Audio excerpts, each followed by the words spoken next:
We can't wrap without talking about Dalton Knecht. He had 37 points, 9 threes. It was against the Jazz, but I don't care. The way he was shooting, the shot making, the confidence, the Jordan shrug. The Lakers have a player there. And that completely changes the way you look at the Lakers. It does, especially for the future. You know what I mean? This is a team that really didn't have a hope. They've been built on just trying to win with AD, LeBron, guys who within the next 4 or 5 years are probably not going to be in the NBA. LeBron will be retired. I don't know if AD wants to play another 5 years. Not saying that he can't. I just don't know if he wants to. He's my age. He's 32. He's been in the league for now, 12, 13 seasons. I don't know how many more years he wants to play a guy like that. You know what I mean? So yeah, you're kind of like, man, what's going to happen after this? If you're a Lakers fan, you don't really ask these questions because you don't want to know the answers. You're just too kind of busy, caught up in the LeBron. We'll just get different free agents. We'll just keep swapping them out. We'll just keep swapping them out. We're the Lakers. But you forget, remember, it was weird there for a time being when you guys restarted. We were out there and it was like your best player was like Jordan Clarkson and Sacre, and it was a weird team there. Kendall Marshall time. Jeremy Lin. Remember, you guys were awful. So it's like, it can happen, even if you're a Lakers team. Well, Xavier Henry? Xavier Henry was a beast. So like, Xavier Henry was really good. Come on. Like that's what it could be as well. So let's not act like the Lakers is always just going to keep swapping them out, man. It can get weird quick there. And that's the concern after this train rides. Now you got a little light in the this guy looks like Klay Thompson, man. He's just out there firing threes. He's 6'6". He's athletic. He could jump. He's fucking. It's the confidence, man. This guy wanted the ball. He wanted to shoot everything. He's a baller. He's a hooper. Yeah. He's a hooper. And this is a team that's desperately wanted some floor spacing, right? Like you got Gabe Vincent, you lost Schroeder. You wanted the floor spacers. Yeah. These guys haven't been making shots. No, they haven't been making shots. And they haven't gotten the job done. Yeah. All these dudes are moving out the way. I'm telling you right now, Dalton is taking a whole bunch of PT. For people who don't know, that's called playing time. He's taking a lot of it from their guys. D'Lo, Reeves. I don't know who's at a position. It don't matter. Guards in general, because they are going to start closing the games with Dalton in the game. So it's just a guard spot. All right. You'll probably have Russell in there because you need another ball handler. He's like the only ball handler they have at this point, who's solid enough. So you're gonna have Russell playing more. It's gonna be Dalton, LeBron, AD, and then that fifth spot is gonna be a rotating door of Hachimura, of whoever else on that team works in that game. But that's the 4. And Dalton, LeBron, and AD are going to be Austin Reeves might finish a game here and there. Remember, Austin Reeves was the guy last year. And I told you this before the year started.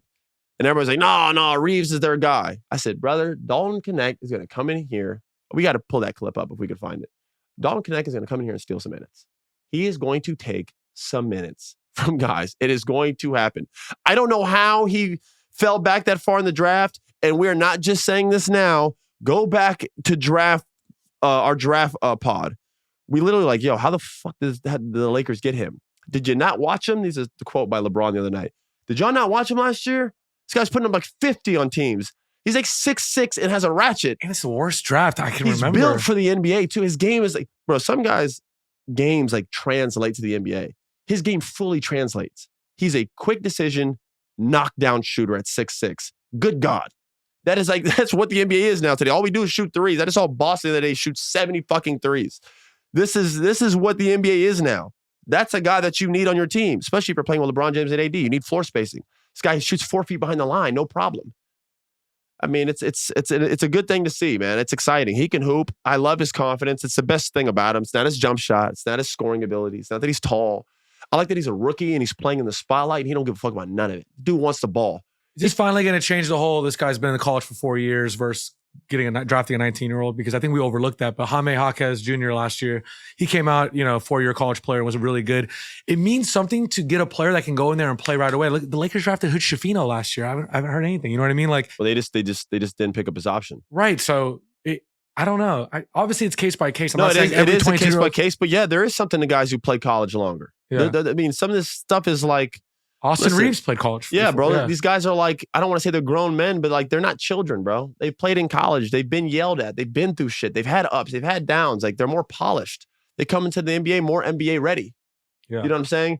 Like, listen, I don't regret leaving Duke after your situation. I'm glad you said that. I'm going to stop you. Your situation was way different. You played like a pro in high school. No. And your game was different. It didn't even match college basketball, really. It was kind of like ready for the pros. And also, I led my team in scoring as a freshman. It's time to go. If you go to Duke University and lead them as a freshman, you probably should leave to go to the draft. Or they'll kick you out because you had another one and then coming in. They had someone else coming right in after me. So I was just like, I'm out of here. And I was a top 10 pick. So I guess that's not a good scenario. But the point I was trying to make is if hypothetically if I would have played 2-3 years later or more, would I have been more ready for the NBA? Of course, man. You'd be silly. You're saying if I didn't play 2 more years with Coach K, I wouldn't have been ready to play in the NBA? As opposed to being on the bench with the Hornets. On the Hornets, like, yeah, I probably would have been more ready. Yeah. You know what I mean? So, like, I don't know. But, yeah, Dalton has shown that he's a primetime player.